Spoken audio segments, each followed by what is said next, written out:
ভর্তা ভাত খেতে সেই স্বাদ। আর যদি হয় গরম ভাতের সাথে কয়েক রকমের ভর্তা, আর কি কিছু লাগে? না, আমার ভর্তা ভাত হলে যথেষ্ট। হ্যালো, আসসালামু আলাইকুম।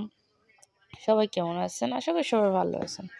আমি আল্লাহর রহমতে অনেকটা ভালো আছি। তো আজ সকাল সকালে একটি মিনি ব্লগ নিয়ে চলে আসলাম আপনাদের মাঝে।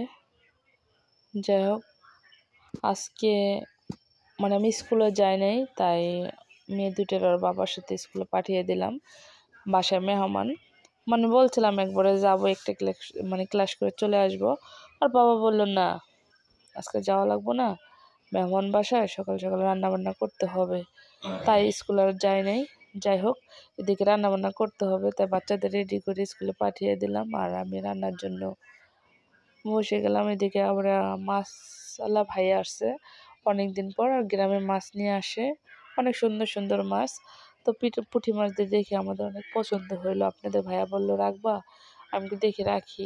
পরে দেখি 100 টাকায় মোটামুটি ভালো কিছু মাছই দিল, কারণ 100 টাকা বর্তমানে কি পাওয়া যায় বলেন? কিছুই পাওয়া যায় না। যাই হোক, তা মাছটা রাইখা করতে বসে গেলাম। শরীরটা ভালো না, একটু ঠান্ডা ঠান্ডা, যে দেখেন আমার এখনো কথা বাজতেছে। যাই হোক, ঠান্ডার অনেক ভাব, রাত্রে প্রচুর শীত পড়ে, দিনে গরম পড়ে। তো এই ঠান্ডা নিয়ে রান্না করতেছি। স্কুল আর যাই নেই, কারণ বাসায় মেহমান থাকলে কার যাওয়া যায় বলেন? সে কি বলবে যেন দেখো আমি আসলাম, বাড়ি থেকে এসে চলে গেল। যাই হোক, তো মেহমান আসলে হলো আমার অনেক ভালো লাগে। কার কেমন লাগে আমি জানি না, কারণ আমার অনেকটা ভালো লাগে মেহমান আসলে তাদের রান্না বান্না করে খাওয়াইতে। কিন্তু আমার ওরকমভাবে তো আর, দেখেন মানুষের টাকা পয়সা হইলে সব কিছু হয়ে যায় না। একটা মেহমান আসলে যে একটা ডাল ভাত যদি খাওয়া হয় খুশি মনে, তাই করলো ভালো লাগে, তাই না? আবার যদি দেখবেন কিছু বাসায় গেলে আপনার গরুর গোশ, পোলাও, কোরমা অনেক কিছু খাওয়াবে, কিন্তু বেজার মুখ করে খাওয়ালে ভালো লাগে না। একটা মানুষের বাসায় আসলে অথবা একটা মানুষের বাসায় গেলে তখন একটু আনন্দের সাথে যদি একটু কথা বলে, একটু ভর্তা ভাতও যদি খাওয়ায়, তাও ভালো লাগে। যাই হোক, যে মেহমান আমাদের বাসায় আসছে সে সব কিছু খায় না, তার জন্য ভর্তা ভাত করতেছি। আর কালকে রান্না করছিলাম, পিঠা বানাইছি, মুরগি রান্না করছি, যাই রান্না করছি। কালকে আর ভিডিও ধরি নাই, কারণ ব্যস্ততার মাঝে। তো এদিকে রান্না বান্না শেষ হয়ে গেছে, তাদের খাইতে দিমো। তো ঘরে আইসা সব কিছু রেডি করে তাদের ডাকতেছি, খাওয়াবো।